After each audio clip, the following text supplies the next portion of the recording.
Assalamualaikum warahmatullahi wabarakatuh. Kembali lagi bersama saya Usifi Rizfariga. Pada kesempatan kali ini saya akan menjelaskan mengenai pengertian, jenis-jenis, dan unsur pajak. Jenis pajak di Indonesia dikelompokkan berdasarkan beberapa aspek, salah satunya adalah sifat pemungutannya yaitu pajak langsung dan pajak tidak langsung. Pajak langsung adalah pajak yang dibayar langsung oleh wajib pajak kepada negara tanpa dapat dialihkan kepada pihak lain. Contohnya adalah pajak penghasilan, PPh, dan pajak bumi, dan pajak bangunan atau PBB. Secara umum, pajak merupakan sistem fiskal yang digunakan negara untuk mengatur roda perekonomian, meningkatkan kesejahteraan sosial, serta mendukung kebijakan pembangunan nasional. Kesadaran masyarakat dalam membayar pajak sangat penting agar pemerintah dapat menjalankan fungsi pemerintahan dengan efektif. Lalu dilanjutkan dengan jenis-jenis pajak. Jenis pajak di Indonesia dibagi menjadi beberapa kelompok utama berdasarkan sifat dan cara pemungutannya. Pertama adalah pajak langsung, yaitu pajak yang harus dibayar secara langsung oleh wajib pajak dan tidak dapat dialihkan kepada pihak lain. Contohnya adalah pajak penghasilan, di mana wajib pajak membayar berdasarkan penghasilan yang diterimanya, dan pajak bumi atau PBB yang dikenakan atas kepemilikan tanah dan bangunan. Pajak langsung ini bersifat personal dan mengacu pada kemampuan ekonomi wajib pajak.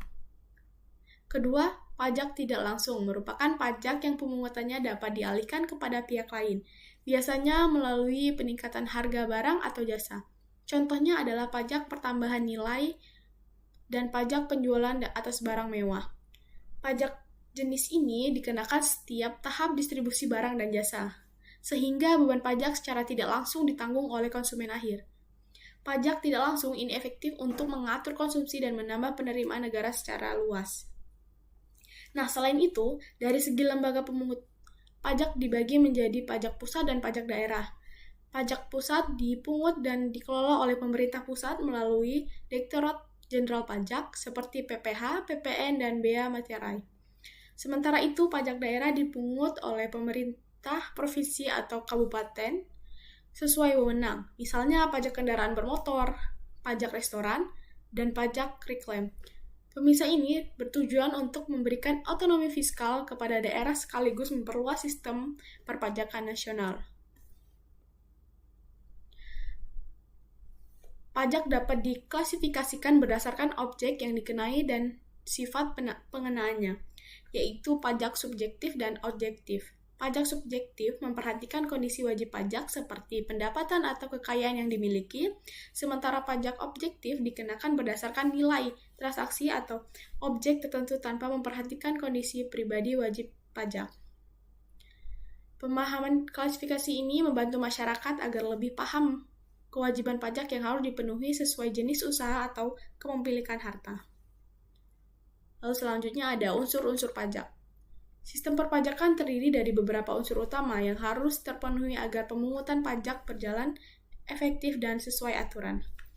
Unsur pertama adalah wajib pajak, yaitu individu atau badan usaha yang wajib melapor, membayar, dan memenuhi kewajiban berpajakan.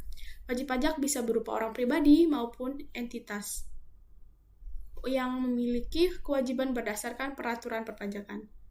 Unsur kedua adalah objek pajak, yaitu hal, perbuatan, atau harta yang menjadi dasar pengenaan objek. Objek ini dapat berupa penghasilan, konsumsi barang atau jasa, kepemilikan aset, atau kegiatan ekonomi lainnya. Contohnya objek pajak adalah penghasilan yang diterima wajib pajak sebagai objek PPh dan barang kena pajak sebagai objek PPN. Selanjutnya ada subjek pajak, yang merupakan pihak yang dikenakan pajak dan memiliki hubungan hukum dengan objek pajak. Biasanya subjek pajak adalah wajib pajak itu sendiri yang menjadi pusat administrasi perpajakan. Misalnya, seorang yang menerima penghasilan atau perusahaan yang melakukan penjualan barang kena pajak.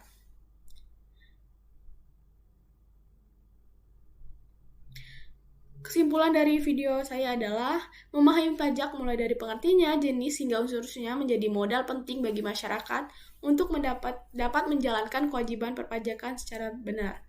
Pajak bukan hanya beban, melainkan tanggung jawab dan kontribusi membangun bangsa.